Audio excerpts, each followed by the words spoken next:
많이 받으세요. 인사하시겠습니다.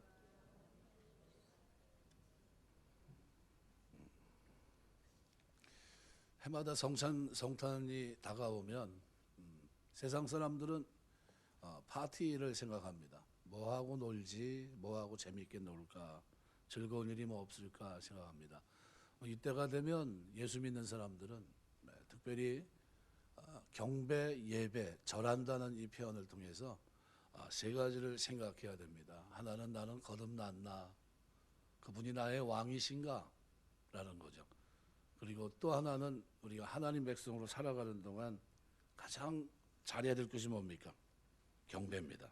그래서 나는 예수님을 경배 대상으로 삼고 있느냐라는 거죠.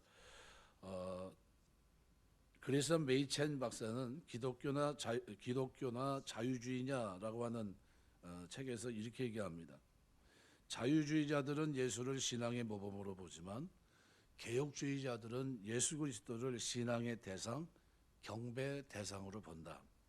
따라서 예수님이 무엇을 하였는가 보다도 그는 누구인가 하는 물음이 더 중요하다 이렇게 얘기했어요. 맞습니다. 예수 그리스도는 경배 받으실 하나님이시고 천지 만물을 창조하신 하나님입니다.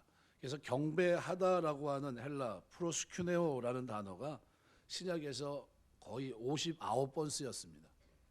이 59번 쓰였는데 주로 쓰인 데는 요한계시록에 24번, 요한복음에 11번, 마태복음에 9번, 나머지 성경에서 15번 쓰입니다. 세 가지 뜻이 있습니다. 이 프로스큐네오는 절하다, 예배하다, 경배하다 세 가지 뜻이 있어요. 신약에서 세 군데서 집중적으로 쓰였는데 마태, 요한복음 그리고 요한계시록입니다. 이것이 왜 중요한가 하냐면요, 성경 기자가 목적을 가지고 썼기 때문입니다. 특별히 요한복음은 예배하다라는 것으로 이 단어를 번역해 놨습니다. 마태복음은 앞, 뒤만 처음과 끝만 뭐가 되어 있습니까? 경배한다는 단어가 되어 있고요. 그 가운데 모든 내용들은 다 뭐로 되어 있냐면 절하다로 되어 있어요. 절하다. 마태복음 9번 쓰였는데 다 절합니다. 예수님이 누군지 잘 몰라요. 그래서 동방박사가 그는 유대인의 왕이다, 하나님의 아들이다 라는 고백으로 점차 발전해 갑니다. 그래도 마침내 예수님이 제자들에게 물어봐요. 너희는 나를 누구로 하느냐? 마태복음 16장에 물어봅니다. 더러는 세리온, 더러는 엘리야라고 그럽니다. 그러나 주는 그리스도 살아계신 하나님의 아들이십니다 라는 고백을 드려요. 굉장히 기뻐하셨죠. 그리고 이 기쁨의 고백은 거기서 멈추지 않습니다. 조금 더 나가서 마지막 28장에 가서 비로소 제자들이 부활하신 누굴요? 예수님을 만나면서 엎드려 경배하는 장면으로 끝나요. 그러니까 이 뭐냐면요, 예수님은 누굽니까? 경배받으실 분이라는 겁니다. 그래서 요한복음을 통해서 10번 쓰였는데 다 10번이 다 뭐로 쓰였냐면요, 예배하다로 쓰였어요. 똑같은 단어를. 그러니까 전에 성경은 한 번은 요한복음 12장 20절을 예외적으로 쓰였는데 요즘 번역된 성경은 10번이 다 예배로 바꿨습니다. 그러니까 많이 쓰인 본문이 어디냐면요, 요한복음 4장입니다. 여러분이 알고 있는 그 우물가의 여인과의 예수님과의 만남이죠. 어느 정도 정점에 이르러서 대화가 오고 왔습니다. 이 사람 선지자 아니야? 이렇게 됩니다. 선지자가 맞는 것 같은데, 그러면서 요한복음 4장에 보시면은 이제 질문합니다. 어디서 예배를 드려야 되죠? 우리 조상들은 이 산에서 예배했는데 당신의 말은 예배할 곳이 예루살렘에 있다 하더이다. 그래서 21절 보면 예수께서 이르시되 여자야 내 말을 믿으라. 이 산에도 말고 예루살렘도 말고 너희가 아버지께 예배할 때가 이르리라. 너희는 알지 못하는 것을 예배하고 우리는 아는 것을 예배하노니 이는 구원이 유대인에게서 남이라. 아버지께 참으로 예배하는 자들은 영과 진리로 예배할 때가 오나니 곧 이때라. 아버지께서는 자기에게 이렇게 예배하는 자들을 찾으시니라. 하나님은 영이시니 예배하는 자가 영과 진리로 예배할지니라. 여기 거의 9번 쓰였는데요, 이 똑같은 단어입니다. 프로스큐네오라는 거, 경배로 바꿔도 무난한 그런 단어입니다. 그러니까 예배를 이미 예수님이 구주로 영접한 그리스도인들이 예배라고 하는 것은 그들의 죄를 위해 십자가에 죽으셨다가 3일 만에 다시 사신 그분에게 드리는 행위, 이게 예배입니다. 그런데 아직 구원받지 못한 이 사마리아 여인은 예배할 곳을 찾아요. 어디서 예배해야 되죠? 내가 들어보니까 당신들은 예루살렘에서 예배한다고 하는데, 물어봐요. 물어본 이유가 뭡니까? 진정한 예배는 예수 그리스도를 통해서 하나님을 만난 사람들의 신앙 행위입니다. 여인의 질문은 하나님을 만나고 싶다고 하는 부르짖음이에요. 진짜 나도 예배를 좀 드리고 싶습니다. 여기도 말고 예루살렘도 말고 진짜 예배할 때가 있는다. 신령과 진정으로 예배할 그때가 꼭 온다. 주님 말씀하셨어요. 이 여자의 질문은 하나님의 자녀가 돼서 진정으로 예배를 드리고 싶은 마음의 표현을 했던 겁니다. 그때 예수님은 예배하는 자가 신령과 진정으로 예배할지니라. 성령 안에서, 말씀 안에서, in spirit, in truth. 성령과 말씀 안에서 예배할 때가 있다는 거예요. 니고데모에게 요한복음 3장 5절에 이렇게 얘기합니다. 물과 성령으로 나지 아니하면 하나님 나라에 들어갈 수 없느니라. 물은 말씀으로 해석할 수 있습니다. 예배서 5장 26절은 이렇게 표현해요. 물로 씻어 말씀으로 깨끗하게 하사 그랬습니다. 결국 요한복음에서 프루스쿠네오라는 단어, 이 단어를 통해서 예배하다로 번역된 것은 무엇보다도 하나님을 만나야 한다는 절박한 상황을 설명하기 위해서입니다. 거듭나지 않으면 예배할 수 없다는 거예요. 그래서 성탄절이 되면요, 예수 그리스도를 통해서 죄를 용서받지 못했다면 사마리아 여인에게 하나님은 아버지가 아니라 심판자입니다. 자비로우신 분이 아니라 무서운 분입니다.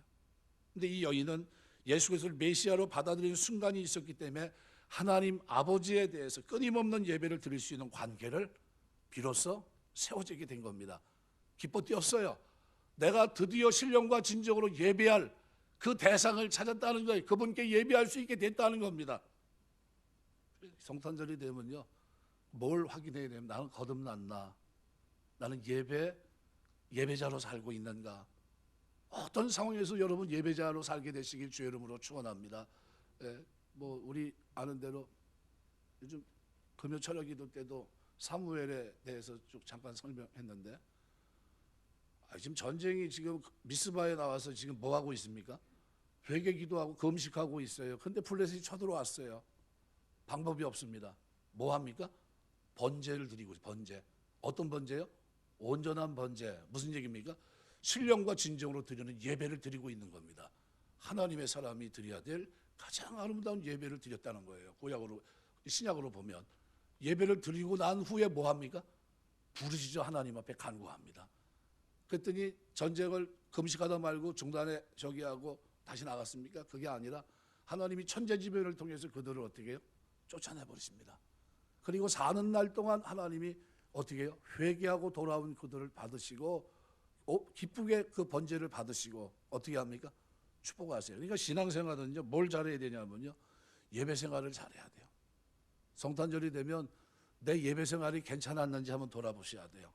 나는 하나님 앞에 예배하는 자가 됐는데, 신령과 진정으로 예배하는 자, 성령과 말씀 안에 예배하는 자가 됐는데, 나는 내 예배가 이런 예배를 드리고 있는지 돌아보셔야 되는 겁니다.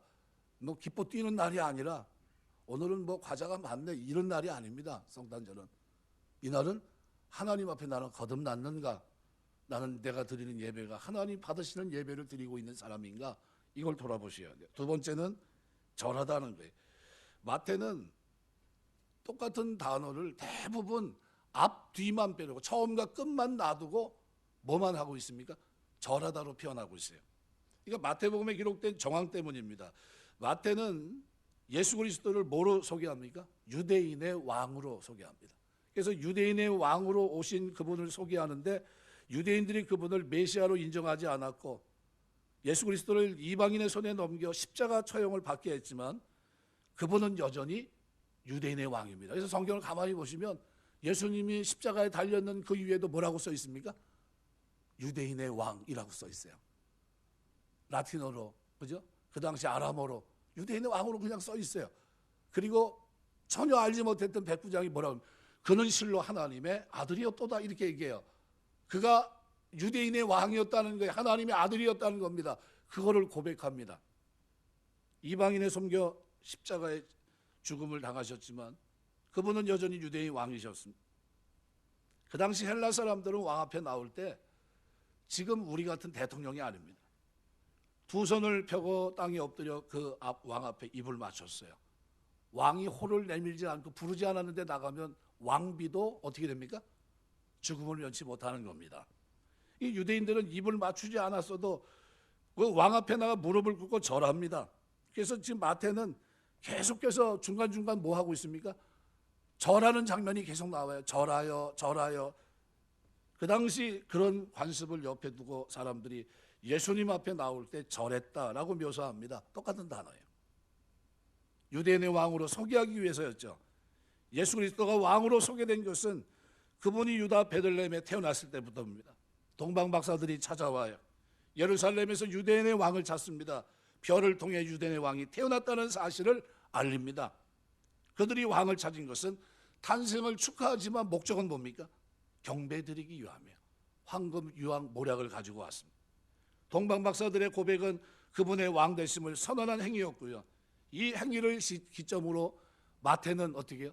계속해서 그가 누구인지 알지 못하는 사람들은 그를 향해 어떻게 절한다는 게 계속 절하던 그가 그리고 마지막 십자가 지시기 전 이제 주님이 제자들에게 물어봐요.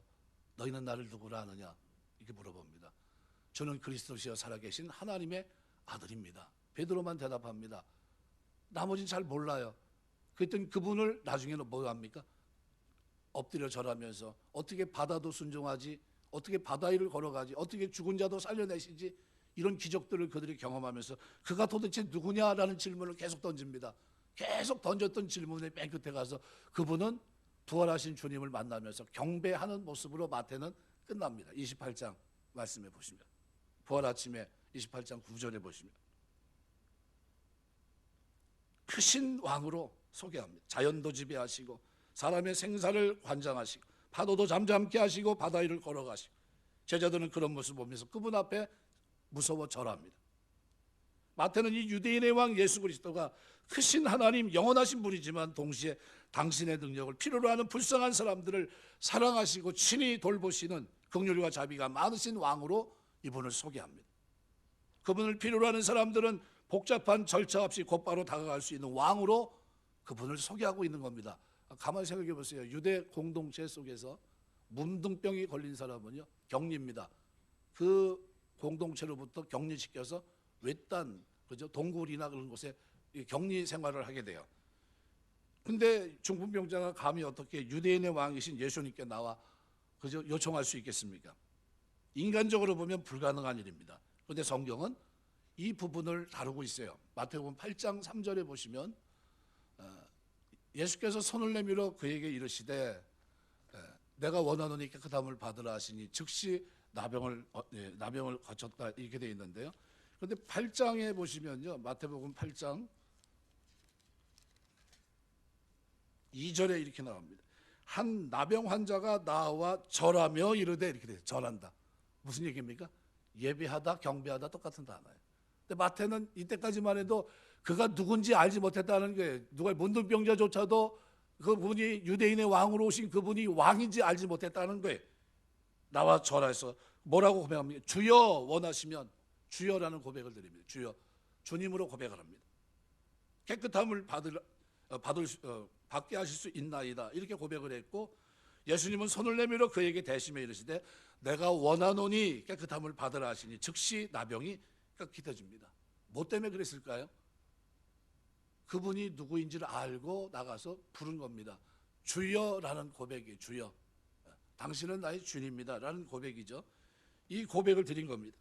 이 마태는 이 장면을 쭉 계속해서 설명하면서 마태복음 자체 내에서는 어떻게 앞뒤만 경배로 얘기합니다. 그래서 마지막 순간 부활하신 주님 앞에 제자가 경배하는 장면을 성경이 기록하고 있습니다. 그래서 28장 마태복음에 보면 28장에 보면 8절 9절에 이렇게 표현합니다. 그 여자들이 무서움과 큰 기쁨으로 빨리 무덤을 떠나 제자들에게 알리려고 다름질하였어요. 예수께서 그들을 만나 이르시되 평안하냐 하시거늘 여자들이 나와 그 발을 붙잡고 경배하니 이에 예수께서 이르시되 무서워하지 말라. 이때서부터 경배로 전환됩니다. 이거 마태는 처음과 나중에 어떤 단어, 똑같은 단어인데 그분은 뭐예요? 경배 받으실 분인데 뒤로서 마지막에 제자들도 예수님 앞에 경배하게 됐다. 이 부분을 설명하고 있는 겁니다. 그래서 마태는 유대인의 왕 예수께서 크신 하나님이지만 자비가 많으셨고 문둥병자가 감히 유대인 왕이신 예수님께 나올 수 없는데 어떻게 나왔다고요? 절하며 나왔다. 예배하며 경배하며 나왔다. 똑같은 얘기입니다. 인간적으로 보면 절대 불가능했는데 주님이 그를 고쳐주십니다. 절하며 나온 문둥병자, 그분을 왕으로 시인하고 나온 문둥병자를 그분은 깨끗하게 고쳐주세요. 실제 이 일이 어떤 예수 믿고 초신자 때 어떤 분이 이걸 경험한 사람이 있습니다. 뭐라고 기도했냐면 암병에 걸렸는데 이렇게 기도했어요. 주여 원하시면 저를 깨끗게 할 수 있나이다. 이 원문을 그대로 하나님께 기도했어요. 그리고 그 병을 고침받습니다. 그리고 살면서 간증하면서 살아가요. 그분은 누구예요? 경배 받으실 분, 예배 받으실 분, 내가 만날 때마다 생각할 때마다 엎드려 절할 분입니다. 제 평생에 제가 잊혀지지 않는 장면이 딱 한 장면이 있습니다. 어디냐면 천마산 기도원 올라갔는데 그때 동도교회 담임하셨던 최우 목사님 은퇴하시고 천마산 기도원에 연초가 됐는데 기도하고 계시더라고요. 앞에는 표찬배 목사가 설교하고 있고 새벽 기도에 제가 참여를 해서 뒤에 앉아서 무릎 꿇고 예배를 드리고 있는데 누가 아침에 새벽 기도 끝나기 무섭게 옆에서 흐느껴 우는 소리가 들리는 거예요. 여자분들이 우는 거하고 남자들 우는 게 좀 다릅니다. 연세 드신 그 80대신 그 목사님이 엎드려서 우는데 누군가 그래서 이렇게 봤더니 최우 목사님, 동도교회 은퇴하신 최우 목사님, 지금도 잊히지 않아요? 두 손을 쫙 펴고 머리는 마룻바닥에 대고 무릎 꿇린 상태에서 그리고 울면서 하나님 앞에 기도하는 장면은 이 세상에 그 어떤 장면하고도 비교할 수 없는, 제가 볼 때는 가장 거룩한 장면이 아니었나 생각이 됩니다. 제가 천마산 기도원 가가지고 뭘 들었는지는 아무것도 생각이 안 나는데요, 엎드려 기도했던 그 장면은 지금도 생생합니다. 소천하시기 전에 그분이 하나님 앞에 어떤 존재로 살아갔는지, 어떤 존재로요? 예배자로 살았어요. 경배자로. 여러분, 살아가면서 예배자로 경배하는 자로 살기를 주의 이름으로 축원합니다. 또 하나는 이 프로스큐네오라는 단어를 제일 많이 쓴 데가 어디냐면요, 요한계시록입니다. 여기서는 이 단어를 경배라는 단어로 쓰고 있어요. 요한계시록 4장에서 19장까지 경배하다는 이 동사가 사용된 정황이 뭐냐면요, 요한계시록 1장을 보시면 밤모섬에 유배당한 사도 요한이 예수님에게 예배드리고 있을 때 그에게 나타난 주님의 영광스러운 부활의 모습, 이 모습을 보게 돼요. 감격했습니다. 그리고 2장 3장은 그분이 교회들에게 하시는 말씀들을 기록하고 있어요. 그 당시 로마는 황제를 신격화했습니다. 모든 사람들에게 경배를 어떻게 해요? 강요했던 때죠. 그러나 예수 그리스도를 그들의 구주로 주님으로 모신 그리스도인들은 그런 강요를 거부합니다. 그들은 예수님만을 경배하기를 원했고요. 그래서 네로 황제 때부터 시작된 박해가 많은 그리스도인들이 순교의 잔을 마십니다. 특별히 도미티안 황제 밑에서는 4만여 명이 죽어요. 그리스도인들을 박해했고 많은 순교의 잔을 마십니다. 이런 정황 속에서 사도 요한이 그리스도인들에게 보여주고 싶었던 것은 그분이 누구냐는 거예요. 모든 인간의 운명을, 국가의 향방을 손에 쥐고 있는 분일 뿐만 아니라 심판하실 왕 중의 왕이신 예수 그리스도, 그분은 경배받아 마땅한 분이다. 이분을 지금 소개하고 있는 거예요. 그래서 경배라는 이 프로스큐네오라는 이 단어를 가장 많이 쓴 데가 어디예요? 요한계시록입니다. 그러면 우리가 성탄절이 되면요, 여러분 뭘 생각하셔야 되면, 우리가 살아가면서 나는 우리 주님 앞에 엎드려 절하며 살고 있는가? 그분은 나에게 왕이신가? 나는 그분의 경배할 자세를 가지고 믿음 생활을 하고 있는가? 이걸 생각하셔야 되는 겁니다. 그런 이유 때문에 요한은 그리스도인들에게 유일한 주님이자 왕이신 예수님만을 경배해야 된다는 사실을 강조하고 있는 겁니다. 그들은 비록 생명을 잃을 수 있어도 다른 왕이나 다른 지도자, 다른 신들을 경배할 수 없습니다. 비록 모든 것을 이 땅에서 잃어도 오직 예수 그리스도만을 경배해야 됩니다. 왜냐하면 그분은 영원한 통치자시기 때문에요. 영원하신 분입니다. 바로 이런 목적을 위해서 사도 요한은 프로스큐네오라는 단어를 쓰고 있고요, 한글 개혁 성경에서는 경배하다로 번역하고 있습니다. 우리 그리스도인들은 예수님의 실존과 사역을 염두에 두고 그분을 경배해야 됩니다. 실존이라고 얘기하는 것은 그분은 구약에서 말한 스스로 계신 자예요. 영원하신 알파와 오메가 되시고 처음과 나중이신 분입니다. 영원 전부터 영원까지 존재하시는 영원하신 분이에요. 그러니까 요한계시록 1장 8절 보면 이렇게 표현합니다. 주 하나님이 이르시되 나는 알파 오메가라. 이제도 있고 전에도 있었고 장차 올 자요 전능한 자라 하시니라. 이분의 실존은 뭡니까? 영원이에요. 영원. 영원하신 분. 그 다음에 그분의 사역은 뭡니까? 죄인들을 구원하기 위해 이 땅에 오셔서 십자가에 죽으셨다가 부활하신 경배받아야 마땅하실 유대인의 왕이에요. 유대인의 왕. 이 두 가지를 연루된 주님은 그리스도인들은 이 두 가지 때문에 뭐예요? 그분의 실존과 사역 이것 때문에 경배해야 되는 겁니다. 성탄은 그런 의미로 본다면 이 단어가 세 가지 진리를 우리에게 전해줍니다. 첫 번째는 누구든지 하나님께 신령과 진정으로 예배드리기 위해서는 반드시 거듭나야 된다는 거예요. 물과 성령으로 거듭나지 않으면 하나님 나라를 볼 수 없어요. 말씀과 성령으로 거듭나지 못한 사람은 하나님을 아버지로 모신 게 아닙니다. 하나님이 그의 아버지가 되시고 그가 하나님의 자녀가 되는 이런 관계를 맺지 못하는 거예요. 영접하는 자, 주님이 이 땅에 오셨지만 세상은 그를 영접하지 않았어요. 그러나 영접하는 자 곧 그 이름을 믿는 자들에게는 하나님의 자녀가 되는 권세를 주셨다 그랬어요. 예배는 성령으로 거듭나면서부터 시작됩니다. 하나님은 영이시기 때문에 하나님의 영을 그 마음에 모시지 못한 사람은 하나님을 만날 수 없어요. 아직도 거듭나지 못한 분이 있다면 여러분이 죄와 심판을 위해 죽었다 부활하신 예수님을 여러분의 구주로 영접하시길 주의 이름으로 축원합니다. 두 번째는 예수 그리스도를 구주로 영접한 그리스도인들은 한 걸음 더 나가서 그분이 우리의 왕이 돼야 돼요. 예수 우리 왕이여. 이 노래 얼마나 많이 부른지 모릅니다. 내가 내년도 성경 공부한다 그러니까 목사님 성경 공부 어떻게 할 겁니까? 이렇게 질문하시는 분이 있어요. 저는 딱 네 가지입니다. 네 가지 주제는. 저는 기독교가 말하는 게 뭐지? 라는 게 1번이고요. 두 번째 뭐예요? 예수 그리스도에 대한 지식을 알아가는 게 두 번째고요. 세 번째는 우리가 그리스도를 닮아가는 그 인격을 닮아가는 것, 그리스도의 형상을 닮아가는 것이 뭐지? 이겁니다. 네 번째는 그리스도 중심의 삶을 사는 겁니다. 이게 네 가지예요. 이 네 관점에서 이제 설명을 할 거거든요. 근데 이 네 가지는 따지고 보면 다 뭡니까? 예배자, 경배자예요. 예수님과의 바른 관계를 맺고 이 땅을 살아내는 거룩한 백성이 되는 걸 말합니다. 왕 같은 제사장이죠.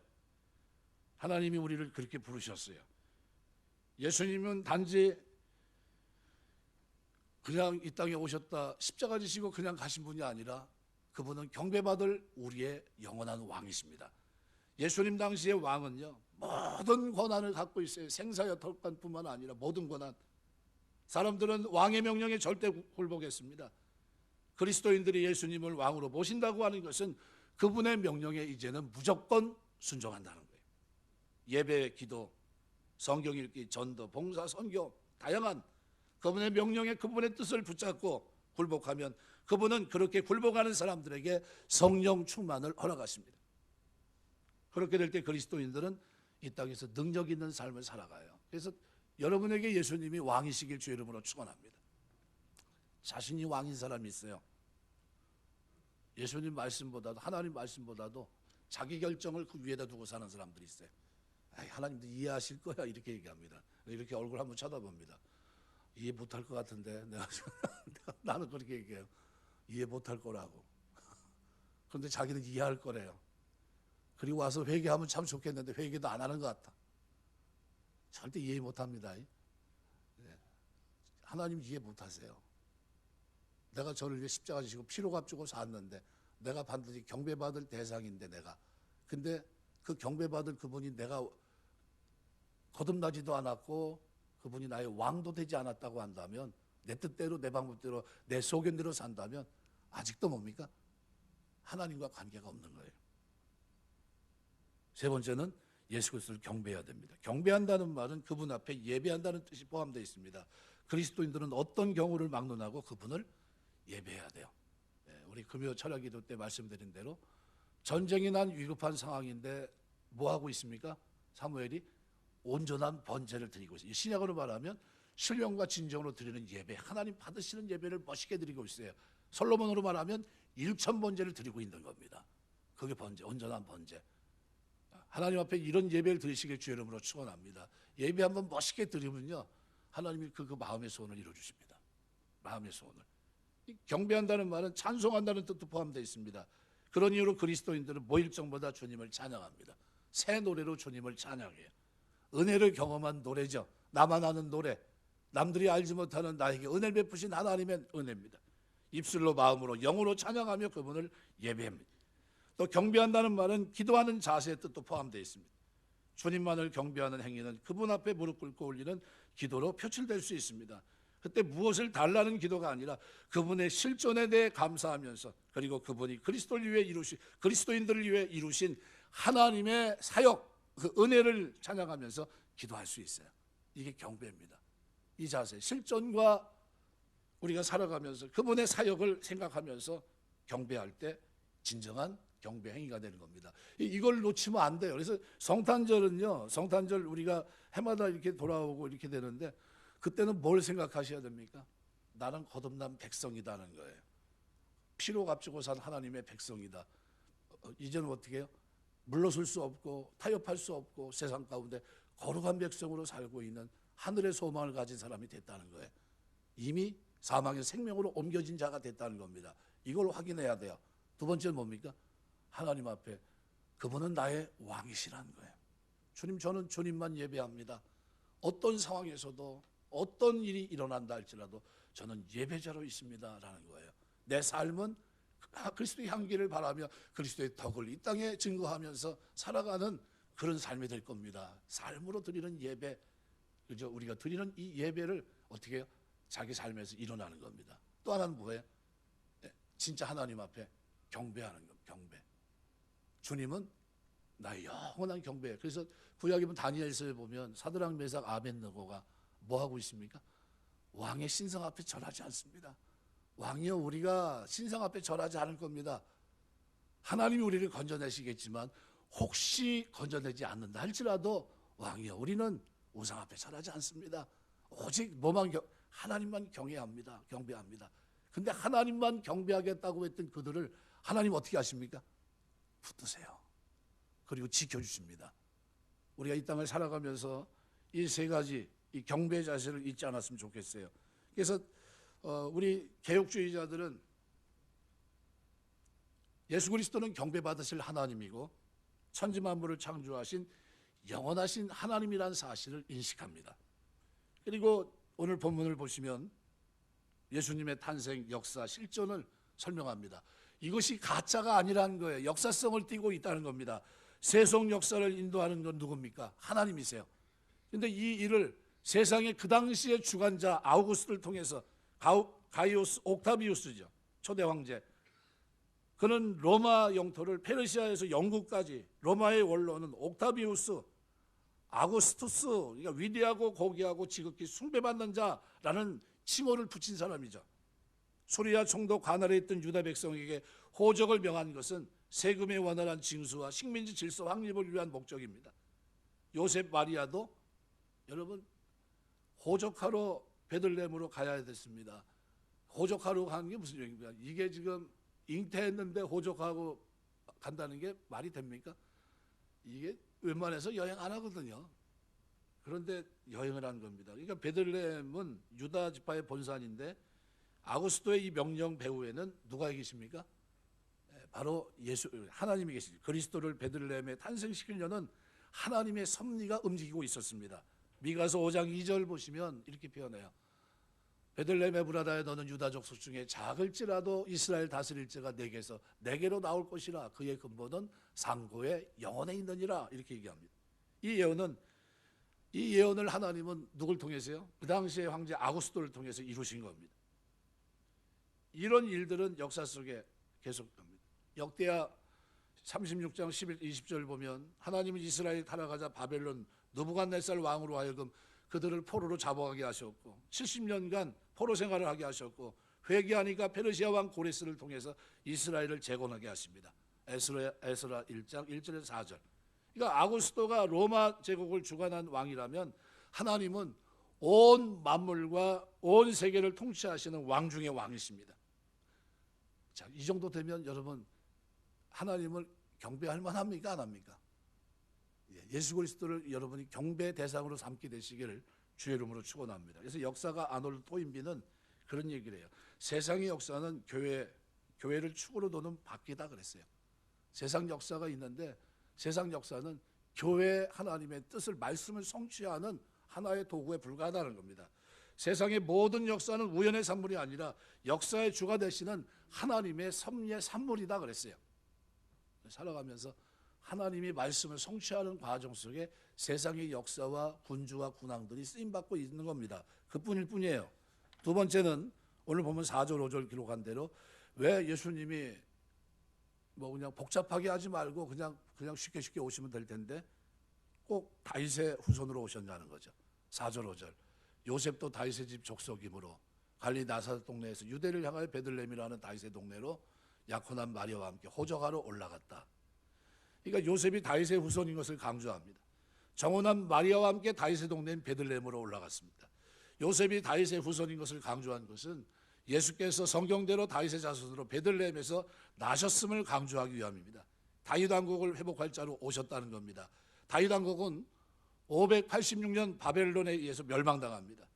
분열되기 이전 다윗 왕국은 싸움에 한 번도 패하지 않은 왕국이었고 하나님의 공의와 사랑이 이루어진 나라고 평화와 발전이 있었던 나라고 중근동의 최강의 나라였습니다. 그래서 이스라엘 사람들은 다윗 왕국 시대를 그리워했어요. 근데 하나님은 메시아가 오면 무너진 다윗의 왕국을 세우고 또 영원히 견고하게 할 것이다. 이미 선지자를 통해서 이미 약속한 바입니다. 이사야 9장 7절. 그 정사와 평강의 더함이 무궁하며 또 다윗의 왕자와 그의 나라가 군림하여 그 나라를 굳게 세우고 지금 이후로 영원히 정의와 공의로 그것을 보존할 것이라 만군의 열심히 이를 이루시리라. 예레미야 30장 9절. 그들은 그들의 하나님 여호와를 섬기며 내가 그들 위에 세울 그들의 왕 다윗을 섬기리라. 에스겔 34장 23절 24절. 내가 한 목자를 그들 위에 세워 먹이게 하리니 그는 내 종 다윗이라. 그가 그들을 먹이고 그들의 목자가 될지라. 나 여호와는 그들의 하나님이 되고 내 종 다윗은 그들 중에 왕이 되리라. 나 여호와의 말이니라. 하나님은 메시아 왕국을 다윗 왕국으로 표현했습니다. 그 군왕인 다윗의 신앙과 공로 때문입니다.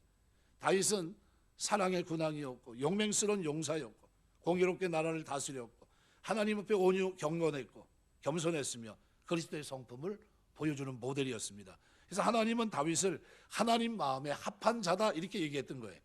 다윗은 그가 왕으로 있는 동안 성가대도 조직했고 격식 있는 예배도 만들었고요. 더 나아가 하나님의 성전을 지으려는 평생의 수고를 합니다. 뭐와 관계되어 있습니까? 하나님께 예배와 경배와 관계되어 있어요. 모든 게 초점이 어디 있습니까? 하나님 앞에 예배하고 경배하는 데 초점이 맞춰져 있어요. 결국 다윗은 오실 그리스도의 표상입니다.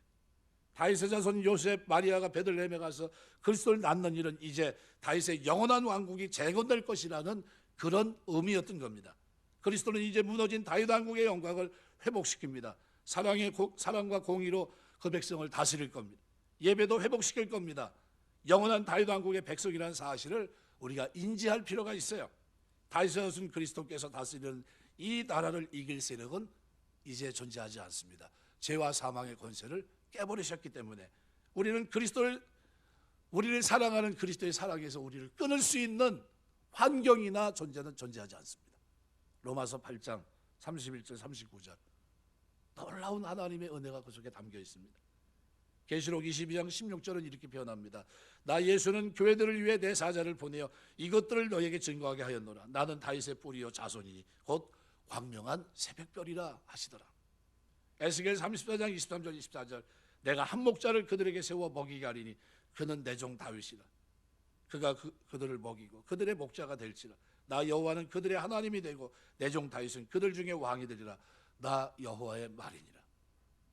여러분 우리 이 성탄절이 되면요 바로 이 일을 이루시기에 이 땅에 오신 예수님의 탄생을 여러분이 기억하셔야 돼요. 그래서 그때가 되면 나는 예수님께 뭐예요? 절하고 예배하고 경배한다. 한번 따라서 하시면 절하고 예배하고 경배한다. 이게 이 자세가 여러분에게 있어야 됩니다. 하나님 내가 예수님 앞에 엎드려 예배자가 되게 하시니 감사합니다. 엎드려 주여 고백하며 절할 수 있도록 문둥병자가 같이 주여 원하시면 저를 고칠 수 있나이다, 깨끗하게 하실 수 있나이다, 기도할 수 있게 하시고 고백하게 하시니 감사합니다. 내가 하나님 앞에 경배자로 생각할 수 있도록 도우시니 감사합니다. 이건 은혜입니다. 우리 주님은 이 땅에 오셨는데 사랑 없는 세계, 사랑의 종교를 세우시려고 이 땅에 오셨습니다. 베들레헴 사람들은 해산하는 여인에게 방 한 칸 내어주지 않았습니다. 레위기 25장 35절 보시면 내 동족이 비난하게 되어 빈손으로 내 곁에 있거든 너는 그를 도와 객이나 우고하는 자처럼 함께 생활하고 그들을 도우라고 분명히 말씀하게 했는데, 그런데 베들레헴 사람들은 이 율법을 무시합니다. 해산한 여인을 모른 채 합니다. 예수님 오시기 전 이 사회, 유대 사회는 위선적이고 이기적인 사회였습니다. 로마는 어떤 세계였을까요? 그 당시에 팍스 로마는 말 그대로 사단의 권세 아래 온갖 죄와 불의와 가득한 세상이었습니다. 그 모습을 가장 잘 보여준 게 로마서 1장의 모습이에요. 24절부터 32절까지 동성애로 창고에 있는 모습, 온갖 악으로, 그죠? 예배소 2장 1절 2절 말씀도 마찬가지입니다. 사랑과 자비, 용서가 실종된 세계가 그때 세계입니다. 허물과 죄로 죽었던 너희를 살리셨도다. 뭐 소망이 하나도 없던 그때 주님이 오셔서 나를 어떻게 해요? 하나님을 알고 그 하나님 앞에 엎드려 고백하게 하시고, 주는 그리스도를 살아계신 하나님의 아들입니다, 엎드려 절하고 예배하고 경배할 수 있는 사람이 되게 하신 거예요. 마지막 단계가 뭡니까? 경배예요. 부활하신 주님을 만난 자들의 고백이죠. 그래서 로마 그 시대 철학자 가운데 세네카는 귀족이 이런 질문을 합니다. 내 노예들이 너무 불쌍해 보인다고 얘기를 했더니 세네카가 그렇게 얘기해요. 그런 쓸데없는 생각이 들고도 목욕탕에 가서 즐기고 속히 잊어버려라, 이렇게 얘기합니다. 그 당시의 문화를 보여주는 겁니다. 우리나라는 과거에 보면 양반과 상놈이 있었듯이요, 그렇게 이제 노예를 그렇게 생각했던 겁니다. 이런 세계, 예수님께서 예배자이신 그분, 우리가 절할 수밖에 없는 그분, 경배받아야 마땅할 그분이 자신이 만드신 인간의 몸을 입으시고 이 땅에 오신 겁니다. 인카네이션, 성육신 하신 거예요. 주님은 진정한 하나님의 사랑과 이웃사랑을 사람들에게 보여주셨고, 마침내 사랑이라고 하는 이 사랑, 이 계명을 주십니다. 하나님의 사랑을 확증하신 거죠. 로마서 13장 34절 35절 새 계명을 너희에게 주노니 서로 사랑하라. 내가 너희를 사랑한 것 같이 서로 사랑하라. 너희가 서로 사랑하면 이로써 모든 사람이 너희가 내 제자인 줄 알리라 그랬습니다. 말씀 맺겠습니다. 하버드 대학 교수였던 헨리 나우엔 박사는 교수직을 갑자기 그만두고 허드렛 일을 하는 정신박야가 수용시설에 들어가 이제 남은 생애를 살아갑니다. 왜 그렇게 결정했냐고 물어봐요. 그 사람은 책도 많이 썼거든요. 예수의 이름이라는 책에서 그가 대답을 했는데, 그동안 나는 올라가는 길만 추구했다. 어려서부터 공부를 잘해 천재 신동이란 말을 들었고 하버드 교수까지 올랐다. 나는 저서 20여 권을, 내가 쓴 이 책들은 무사람의 인기를 얻었고 나는 지금까지 성공을 향해 꼭대기까지 오르막길만 추구해왔다. 그러던 어느 날 정신박야가 아담군을 만났을 때 이런 인간의 고통에 동참하는 내리막길을 통해서 예수님을 바로 알 수 있었다는 것을 깨달았다. 오르막길에서는 예수가 안 보였지만 내리막길에서 복음서에 나타난 진정한 예수를 만날 수 있었다. 그래서 그가 하버드대 교수를 내려놓고요, 정신박야가 시설에 가서 남은 생애를 살아갑니다. 헨리 나우엔이라는 분이에요. 누구를 만나세요? 그분을 경배하고 예배하니까요, 뭐가 보여요? 낮고 천한 겹이 오셔서 이 죄인들을 섬기러 오신 주님이, 진정한 복음이 그 마음속에서 꿈틀거리더라는 거예요. 오르막길에서 보이지 않던 그 주님이 내리막길에서 보이더라는 거예요. 아무도 돌아보지 않는 그곳에서 주님의 사랑이 자기 속에서 움직이는 걸 봤다는 거예요. 그래서 그가 그들을 섬기면서 인생을 살아갑니다. 신앙생활을 하면서 이렇게 성탄절이 이쯤 되면요, 여러분 뭘 생각하셔야 되면요, 하나님, 내가 주님을 예배하는 자가 되게 하심을 감사합니다. 아직도 거듭나지 못한 사람들이 있어서 하나님 앞에 절하지도 못하고 그 하나님 앞에 예배하지도 못하고 경배하지도 못하는데, 하나님, 그들 영혼이 있다면 주님 내 관계 속에 있는 사람들 반드시 하나님 주님 앞에 절하고 주님 만날 수 있게 하시고 주 안에 은혜 속에 자라가게 하셔서 그가 반드시 하나님 부활하신 주님을 경배할 수 있는 사람이 되게 하옵소서라는 기도를 드려야 되는 겁니다. 이것이 성탄의 의미예요. 살아가면서 약한 사람들이 많습니다. 아직도 주님을 만나지 못한 수많은 사람들이 있습니다. 주님을 예배하지 못하는 사람들이 너무 많아요. 주님 앞에 엎드려 주여 고백하며 전했던 문둥병자를 우리 주님은 경배하며 예배하며 나왔던 그를 외면치 아니하시고 고쳐주셨습니다. 그렇다고 한다면 바른 신앙 고백을 가지고 바른 예배를 드리면서 신령과 진정으로 예배드리는, 그리고 경배의 자세를 가지고 있는 엎드려 절하는 여러분들의 기도를 하나님은 외면하지 않을 줄 믿습니다. 그 고백을 가지고 성탄이 되면 소외된 사람들, 먹을 것만이 아니라 영적으로도 소외된 그들을 돌아보시면서 하나님, 저들 영혼도 주님 백성 되길 원합니다. 저들도 거듭나 하나님 앞에 예배하는 자들 되고, 저들도 하나님 앞에 부활을 경험하면서 그 부활이 믿어지고 확신하며 주님을 경배하며 살 수 있도록 축복해 주옵소서 하시며 그들 영혼을 돌아보는 아름다운 성탄이 되시길 주의 이름으로 축원합니다. 기도하겠습니다.